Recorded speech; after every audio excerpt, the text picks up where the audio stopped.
Done. 2 more minutes and go. Good evening and welcome to the regular meeting of the Board of Education for Battle Creek Public Schools. Today is Monday, February 24th, 2025. It is 5:30 p.m. Will the Secretary please call the roll? Ryan Hoagland Jackson. Present. Norman. Art McClinney. Dr. Alicia Johnson. Here. Nathan Grayson. Here. Dr. Nicole Perry. Present. Charlie Fulbright. Here. Thank you. Now for the interpretation message. As a reminder, tonight's meeting is being interpreted into Spanish thanks to our partners from Voces Battle Creek. To listen in Spanish, please refer to the description on our YouTube live stream for the link. To our board members and other speakers, please remember to speak clearly and not too quickly so that our interpreters are able to keep up. Thank you. Moving on to the approval of the agenda, I'll entertain a motion. Mr. President, Yes, Trustee Perry. I move that we approve the agenda and as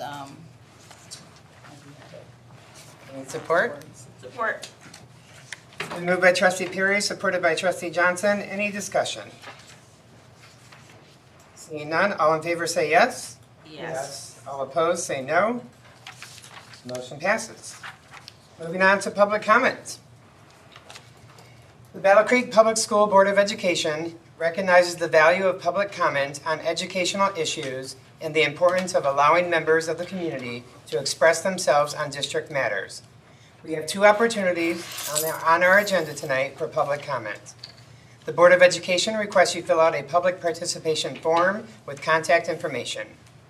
As you come to the microphone, please state your name. Each statement made by a speaker shall be limited to a 3-minute duration, and if the speaker represents a group, the person will be given 5 minutes to speak. BCPS Board of Education will listen, take comments and questions under advisement, and not respond at this time.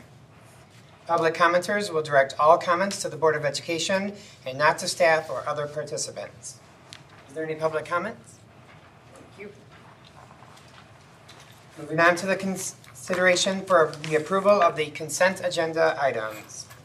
I'll entertain a motion. Okay, President Fulbright. Yes, Trustee Perry. I move that we approve the consideration the consent agenda items. A, trust fund Schwab. B, minutes of the special meeting on January 7th, 2025, work session on January 13th, 2025, regular meetings on January 27th, 2025. C, bills for the month of January. D, personnel changes and recognition of retirees. E, membership report. F, finance report. G, McCall and MACUL conference. H, Eureka Fest, June 2025. And I, employee handbook. And J, Black Boys Symposium implementation team. Support. It's been moved by Trustee Perry, supported by Trustee Johnson. Is there any discussion? Seeing none, all those in favor say yes. Yes. All opposed say no. It's been passed. Next on the agenda is the discussion, the Whatever It Takes Award. Dr. Carter. Thank you. This is my favorite part of the month on our board agenda, which is honoring the extraordinary efforts and contributions made by individuals within our school district.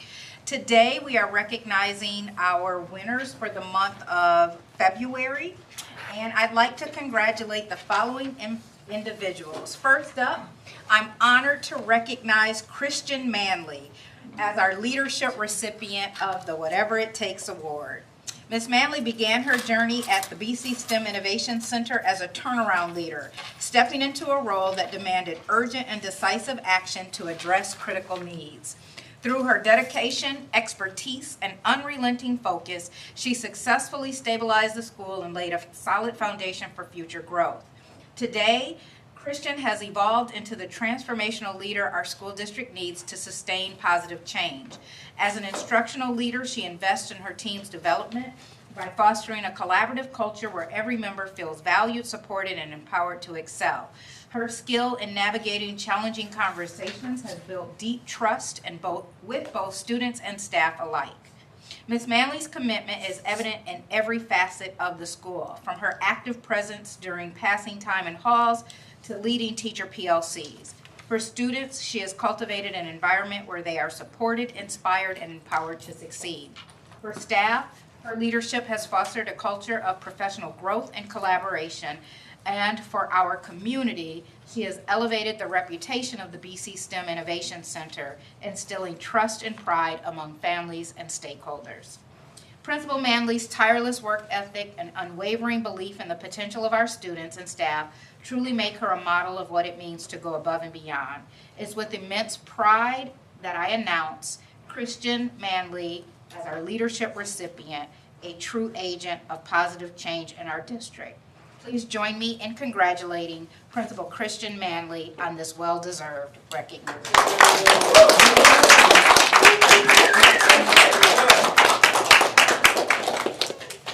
Congratulations. Well-deserved. That's for you. I'll stand on this side.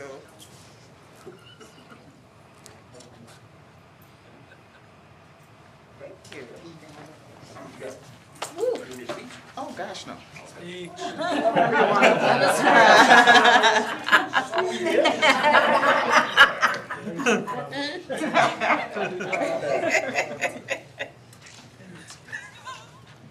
This next recipient was just received the President's Coin and was nominated by several individuals for this award as well, which really speaks to the impact that she's having across our district.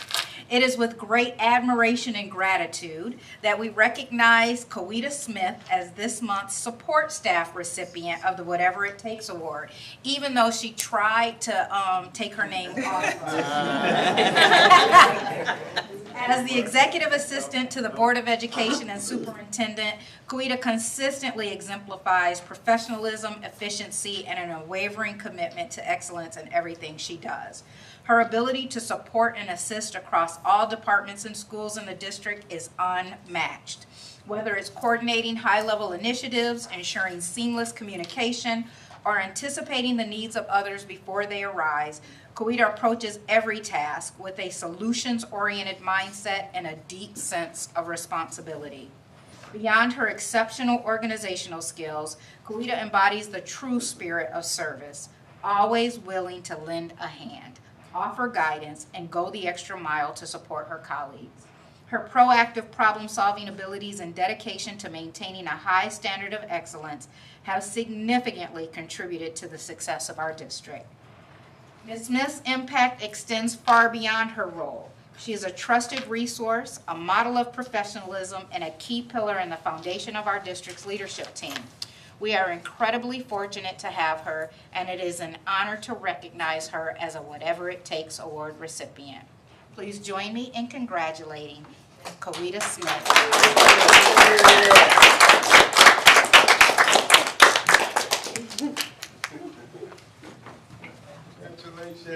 Congratulations. Congratulations. Looking so uncomfortable. You're on your way to like an EGOT. You're gonna Get the EGOT.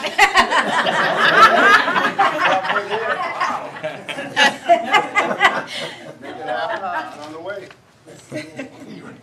Last but certainly not least, I am so thrilled to recognize Ms. Jennifer Taylor as the February Teacher Whatever It Takes Award winner. Jennifer is an exceptional educator who consistently goes above and beyond to ensure that every student in her care has the opportunity to succeed. Her dedication to student growth is evident in the countless hours she devotes outside of the regular school day, whether she's leading Saturday school, running the homework club, or working with students on test retakes to help them strengthen their skills, unlock context clues, and achieve higher scores. Her approach to teaching is not just about improving grades. It's about instilling in students confidence, perseverance, and learning habits that will serve them well beyond the classroom. She recognizes that success is built over time, and she takes the time to develop meaningful relationships with her students, understanding their unique challenges and providing the individualized support they need to reach their full potential. Her passion for education extends to her colleagues as well, as she is always willing to collaborate, share best practices, and contribute to a positive and enriching school culture. Jennifer is not just a teacher. She's a mentor, an advocate, and a true champion for student success. Her kindness, patience, and unwavering commitment to ensuring every student has the tools to thrive in both life and school make her an invaluable member of our district. She sets an example of what it means to truly do whatever it takes to make a difference. Please join me in congratulating Ms. Jennifer Taylor on this well-deserved recognition.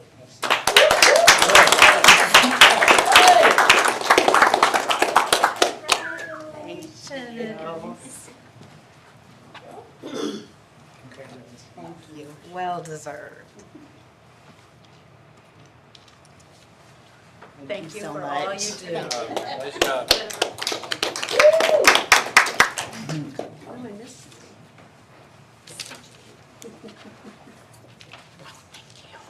Okay, moving on to President's Coin. Some of you may be familiar with the challenge coin in military. It is a coin that is given from a high-ranking individual, usually a commander, to someone in the warfighter. Here at BCPS, we are adopting a similar coin, a new tradition called the President's Coin. This coin represents a person's affiliation to Battle Creek Public Schools, as well as their achievement, dedication, and service within the district. This coin is given to an individual only from the President of the Board of Education. Each month, the President will have the opportunity to give the President's Coin to someone. It can be anyone in the district, to include admin staff, teachers, parapros, lunch workers, bus drivers, secretaries, anyone. This month's President's Coin is going to someone I've seen work outside her everyday duties. The impact of a great teacher lasts far beyond the classroom. It is felt in every success story, every breakthrough moment, and every lesson that carries into adulthood. She is a huge advocate of multilingual learners. She has fostered an environment where students feel valued, encouraged, and inspired. Her willingness to go the extra mile does not go unnoticed. She has put together many years of a culture fair at Springfield Middle School. This year I was able to attend and see her hard work and dedication in action. It is my honor to present February's President's Coin to Miss Catherine Beerbrick, or as SMS knows her, Miss Beebs.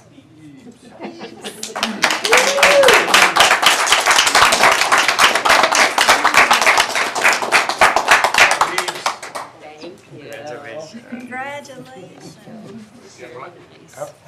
Sorry. Congrats. Thank you. This is pretty. Thank you. Yeah. Well deserved. Thank you. I got you. Okay, moving on to reports and recommendations. Kids Read Now. Mr. Bish. To our award winners, we won't make you suffer if you choose to dip out, but we appreciate you. Congratulations. Have a great evening. This is so pretty. Hi everyone, thanks for having me today. So I'm here to recommend the Kids Read Now elementary summer reading program. It's an evidence-based initiative that we know that if students get opportunities to read over the summer, it'll help reduce the summer slide. We've been using this one specific program since 2017, 2018 summer, and we are really pleased with the results. With the program itself is really unique because kids get to choose their own books. A lot of the programs that we've looked at out there, they just send books depending on your grade level. This one is really nice because students in the spring can go through and pick 8 or 9 books that they want over the summer, and then it also has a communication piece with the parents where they can go in and earn prizes and different things for reading books and checking back. The one thing that's really interesting over the last year is we rolled it over last year again, and this past summer we saw an increase of about 246 students. We saw a rise of nearly 4,000 more books this past summer than previous. And they've changed the way that they're doing communication. So they're not just sending emails, they're actually working through texts and messages. And the program itself accounted for 82,000 texts over the summer to families and students, engaging them. We're really excited about this program and the impact that it's had this year in particular. We saw, according to STAR reading scores, we saw the smallest summer dip that we have, I think, in the last 5 years that I've been able to go back with STAR. Typically, we have about a 10 to 15% drop from fall to spring, and we know this is one of the ways to combat it. We only saw a 2% decline over this summer, so we're really hoping that by adding these extra pieces in, that we'll continue to see not only less of a drop, but hopefully an increase over the summer. So I recommend that the Board of Education considers the adoption of the Kids Read Now elementary summer reading program at a cost of $83,837 from 31A funds to go along with our summer programming initiative. What questions do you have? So the agenda says title funds. Should we correct that to say 31A? It is 31A. Okay. I think it got probably Switched. changed, and then it didn't get changed before it was changed to a PDF. Probably. Any questions for Mr. Bish? I just have a comment. I have children who actually get these books, and it is neat to see what they pick out for the summer, and they do communicate. The Kids Read Now people, so I try to get you to do the app. So yes, it is an engaging thing for a parent as well as a student. Okay, great. Thank you. Moving on to accessible period products. Mitch Fowler. Good evening. I come before you this evening for approval for a new grant that we're receiving. And I got to mention that this is a collaboration between Student Services, specifically Maria Mawuri, the grants team, myself. So there's a lot of people involved. But the Accessible Period Products pilot project is aimed to provide free menstrual hygiene products to eligible students within Battle Creek Public Schools. This is funded by Section 99G, which is specifically used for this grant. A little bit of kind of logistical work that we're doing. We will be surveying students during the month of March to talk about demand. This will be students, I believe, in grades 4 to 12. And then doing some purchasing, which is what we're asking for your approval for today, during late March, and then work on product distribution in April. So the total grant allocation for us is $37,000, which we're asking for your approval. That will be used exclusively for product purchases and distribution logistics. Happy to entertain any questions.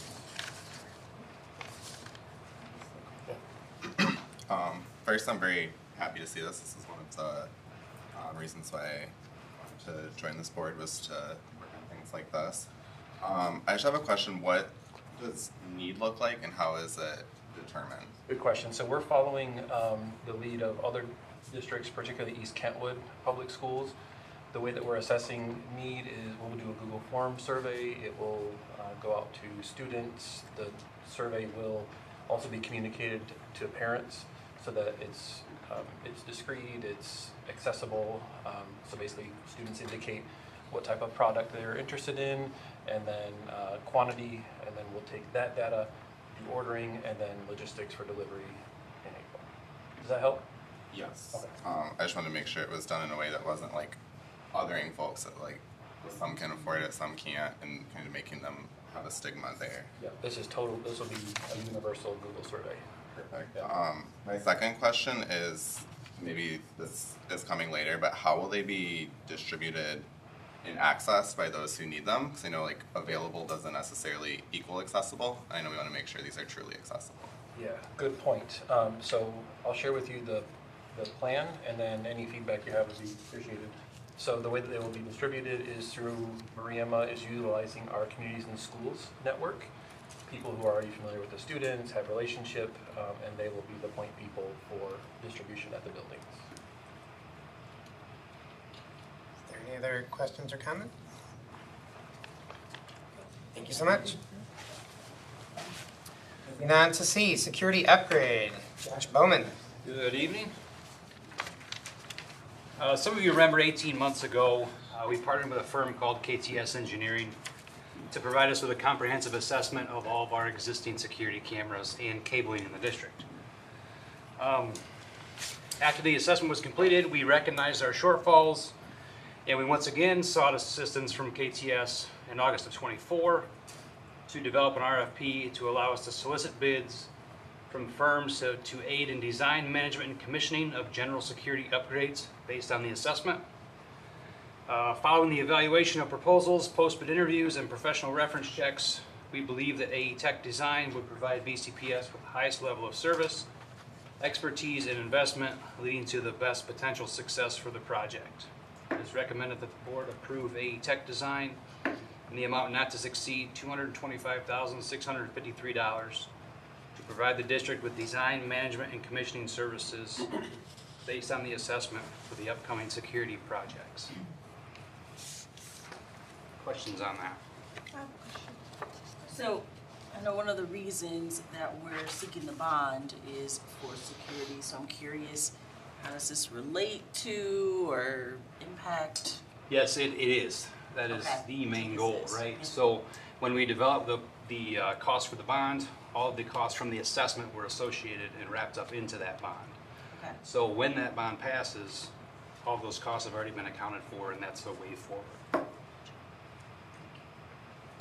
You said the goal is to design, manage, and what was the other thing? A commission. Commissioning is a process after a project is completed to make sure everything aligns with our expectations and it works to the best ability, I guess. What is our ultimate goal with this grant? Is it student safety? Is it staff safety? Like, what is the ultimate, goal? Is it school? What are we trying to accomplish? So absolutely, the goal is student security, staff security within the buildings. The goal is to put a security camera on the exterior, put a security camera in the interiors, put security cameras in the classrooms. Basically provide every building with the security that should be provided. Will this have remote access, like at home, can administrators access it remotely? Yeah, that'll have to be set up through technology, which is usually set up through a VPN connection. So if anybody that currently has the ability to VPN into our network, will have access to this footage. Does it have audio? Yes. Yes, we will have audio associated with the cameras as well. Does this include our buses as well? There is no scope of work for the buses at this point. Thank you. Any other questions or comments? Thank you so much. Thank you. Moving on to D, Battle Creek Area Math and Science Center, support from Battle Creek Community Foundation. Good evening, everyone. Good Evening. Good evening. In front of you, I have a SOUP recommendation regarding some support for the Battle Creek Area Math and Science. Some of you are familiar with the funding stream and how that works out for the Battle Creek Area Math and Science as well as Serial City. So what we were able to find out is that Battle Creek Community Foundation has a total fund balance of about $6.6 million that is earmarked for funds for the Battle Creek Area Math and Science. What I'm putting in front of you is a recommendation that we use $2.75 million of that over 6 years. Okay? And the background on that is, as I share with you, the funding stream for Serial City Science has been to support Battle Creek Area Math and Science. Battle Creek Area Math and Science provides a wonderful opportunity for science, for a STEM science, for 16 communities that come in. However, we only receive 49% of that FTE that comes in. But we do educate the students for the full day. So that does come with a gap. Now, unfortunately, the Serial City Science, our science kits aren't what they used to be. We're finding out they're very heavy. We've had to do some product redevelopment. We've had to put a lot of work into it, so our numbers will fall short of our revenues. So we're able to find that this money that's available from Battle Creek Area Math and Science is our funds that we can use for this endeavor. And the recommendation is that $400,000 annually from that $2.7 million over a 6-year period will offset the operational shortfalls. The gradual use of the surplus aligns with the long-term goal of sustainable funding for the Battle Creek Area Math and Science, while still allowing some monies to stay in and earn about 4 to 6% return on the investment on the monies. And again, furthermore, we want to make sure that this will give us a chance, and we'll reevaluate it annually to see, because if our numbers come up, we can reduce the amount that we have coming in so it continues to earn a good return on the investment. As I said, we'll also be able to use it for upcoming projects. We do have an HVAC need further down the line, and this will help Josh and myself get a chance to get ahead. That won't hurt and impact any district funds. Did I say that? That won't hurt and impact any district funds. So we'll be able to do what we need to do to continue that model that goes on there at the Battle Creek Area Math and Science. Any questions? One point of correction is we receive 0.49 of an FTE. We don't educate the student full-time. They're only there for a half day, but we run the program all day. Correct. Apologize if I misspoke. That's okay. Just wanted to make sure we clarify. Quick question. So you said we have 16 districts that come in, and we get that 0.49 FTE. Are there other ways that these communities can help support the Math Science Center? It seems like the burden's heavily on us. Correct. And they're not really kicking in anything? Well, they do. They do Okay. support us with our leased kit program. So they do. In order to participate, they have to pay to participate, and that is leasing our kits. And so the member lease is not the full price of a sale price, so they do have some skin in the game. Okay. But again, there's still that gap that continues to increase, especially when we increase the salaries of our staff and the specialized staff needed to run that STEM.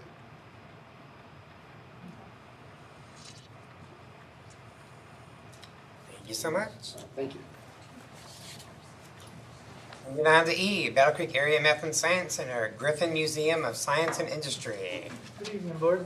I'm here to talk to you about the field trip to the Museum of Science and Industry in Chicago. If you remember, before COVID, there were 2 annual field trips. One was to Cedar Point for Physics Day. I'll bring that next month. And the other one was to the Chicago Museum of Science and Industry. These are planned out events. It is not just a go and hang out in the museum. There are activities that students will participate, and the goal is to show all of the engineering and math that is involved at that they're learning about, that they could participate in. Another thing that they're going to do is if you've not been to the Chicago Museum lately, there's a whole section on community building, urban planning, those kinds of things. So they will participate directly in those activities while they're there as an extension of the learning that they've been doing over the last few years. So I'm asking for permission to send kids to Chicago. There is no cost to this. It is student funded. And what students can't fund, the center funds through other donations. So. Questions? Thank you. Moving on to F, budget revisions.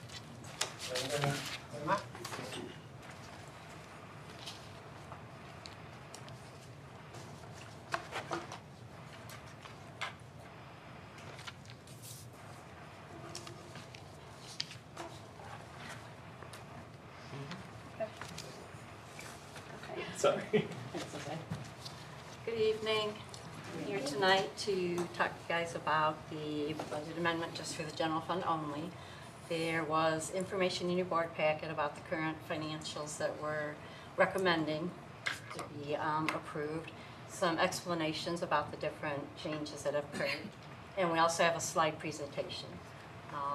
So I'd like to do the slide presentation first and kind of cover the highlights of what has happened, what's coming on. And then we can look at the financials and any questions you have after that. All right, so our original budget was approved by the board back in June of 2024. We go through the process pretty much like we're doing now. It's just presenting the budget, getting board approval. The 23-24 school year had been audited. That wrapped up, I guess, in October. And that was a good audit, no findings, so that was good. The actual student enrollment has been determined, working with Monique Cheeks on that. State aid has been enacted by the legislature. Compensation rates are available in everybody's applicable contracts. Actual staffing levels have been determined. Financial revenues and expenditures from the COVID federal 19 funding has been identified, and this will actually probably, Josh Bowman is working on projects, and these will probably wrap up early May, and that will be the end of the funding that we know of now. And all relevant budgetary updates have been incorporated into the amendment that we have. I want to give you an update on the fund balance because these financial statements are making an impact on the fund balance. You can see by the financial statements that we are projecting a decrease in the fund balance. Our original budget was a 32.16, and the decrease is projected to be a 25.57. So we can get into some more of the questions, but it is going to be a $2.86 million decrease in fund balance. This is something new for the district, but we are well above the average for the historical state averages, so that's a good thing on ours. This chart shows what our beginning fund balances were and what the state average was. 23-24, 24-25, not available yet. The strategic financial planning, this is really critical as we need to take steps to slow down the decline in our fund balance. We've worked really hard the last several years to build up a fund balance so that we are prepared to take something like this. But we need to continue to improve our fund balance. We want to focus on revenue enhancement and cost containment. We want to utilize prudent financial planning to strategically make adjustments while we minimize disruptions to the students and the staff. Looking ahead, 25-26, the budget process has begun on our side. The revenue estimating conference for the legislature has met, and there shows the expected funds that will be allocated to schools. February 5th, Governor Whitmer proposed a 4.1% increase in the foundation allowance, which last year we got no increase in the foundation allowance, and that we took a hit on that with our student enrollment. Our original amount was just over $9,600. This proposal would bump it up to $10,000. So that, and we need to increase our enrollment also to recognize more funds on that. The House and Senate are going to propose their budgets for final adoption, but as in the past, it usually doesn't pass until September. And so we're going to go into the budget with some uncertainty. Also, with the changes that are happening in the federal government, there is an opportunity there that we just aren't sure what's going to happen with federal funding. You know, we watch that closely, but that seems to change on a daily basis. So. The next steps that we need to do, we need to increase our enrollment. We're going to work harder to promote the Bearcat Advantage and BCPS opportunities for our students. On this, a 1% enrollment increase would result in approximately $350,000 in additional revenue. So if we can, the more we build that up, the more funds that we get from the state through that. We need to monitor and influence budgetary actions. We're going to stay engaged with the state and federal discussions on that. And we need to advocate for school funding stability. I said last year was not what we expected when we were told we would get the foundation allowance increase, and the final budget did not have it in it. One of the offsetting things with that was the state did approve for the retirement system to drop the percentage 5.75% that the district contributes to that. So that's some of the offset, but the best way to do it is to increase our student enrollment. We're going to implement cost-saving measures, which we've been talking about all year. We need to identify alternative revenue streams. And we need to maintain and enhance the student opportunities while we control the expenditures. The district, looking forward, we remain committed to fiscal responsibility and to student success. Like I said, we've positioned ourselves that we are able to take this reduction this year with the different processes that have occurred. We will put into place different budgetary communications with each of the buildings to make sure that they're on track with their spending. And we do appreciate the board's guidance and support as we move forward, because this is a big, I think when Dr. Carter started, the fund balance was down by like 5%. So like I said, everybody's worked really hard to get it up to where it is right now. Any questions on that part at this point? Are we still doing the zero-based budgeting each year? The principals have been very receptive to it. The 1% increase, what is that, what equivalent is that in terms of students? How many students would that be? One,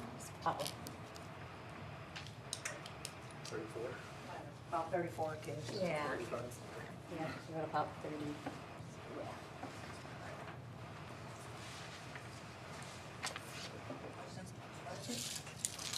Any other questions? The financial statements were presented in your board packet, and like I said, there's some explanations in there for the different changes and how those affect the financial statements. If you have any questions on those, we can address those. If not, it's my recommendation that the board approve this budget amendment, and we are only doing the general fund at this point. All right? Thank you so much. Thank you. Moving on to public comment. Do we have any public comment? Sorry. I didn't have another. You want to do another comment? Yeah. Don't we have another item? You do, mid-year progress. Oh, yeah, we'll skip that. I already crossed it off for some reason. Maybe it's me. Mid-year progress report, Dr. Carter. Oh, we do have a, Just give me your name. oh, but it's not that time. We still have one more agenda item. Time to fill it out. We got We've another. got time to fill it out. All right. I wasn't even paying attention. That was the mid-year adjustment thing, so the mid-year, I think, was... Right, Yeah. I saw, Fine, we right. We got it. Right.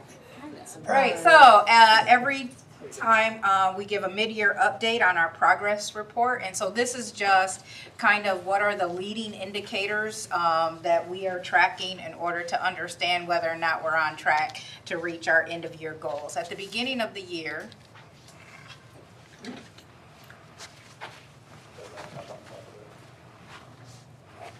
oh, was that you? Or Yeah, that was me. I can just stand here if you want. You set the laptop up there. I think it will. You set it up on. With her?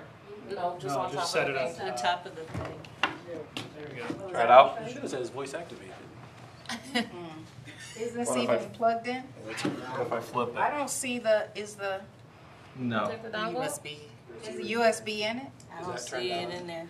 Is it this little thing over here on the side? Yeah. Is that turned on? Yeah, let me, So much better. Okay, just click it. here, try it Oh, again. you mean turn it on?